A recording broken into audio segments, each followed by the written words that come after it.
Daydreams. Once there lived a couple who spent a lot of time in idle talk. One day, the husband said, "I have always wanted to keep cows. If, by chance, I get some extra money from somewhere, I am going to buy a few cows. But that means a lot of work.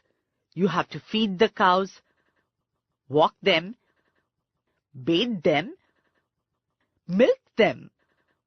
Cows need a lot of looking after. One cow would be enough. There's no need to buy more cows," said the wife.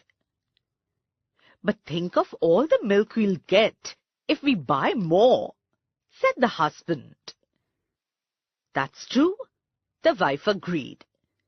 "There will be so much milk that we can even have plenty of dahi and butter and ghee. Wouldn't it be lovely? How lucky that I have all these earthen pots kept aside. I'll use one of the pots for milk, one for dahi, one for butter. The ghee I'll put in another jar. And I'll use this remaining pot to send milk to my sister." "Send milk to your sister? Who said you could send milk to your sister?" "There will be plenty of milk if we have so many cows. Why shouldn't I send it to my sister?" "Because we are going to sell it in the market.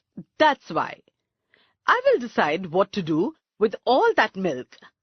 And not a drop of it goes to your sister, remember. I'll see how you can stop me from sending a pot full of milk to my dear sister. I do all the hard work, running after the cows, so naturally I will decide what happens to the milk. Just try stopping me," the wife exclaimed. "Is that so?" shouted the husband. "Watch this then." He began to lift and smash the earthen pots one by one.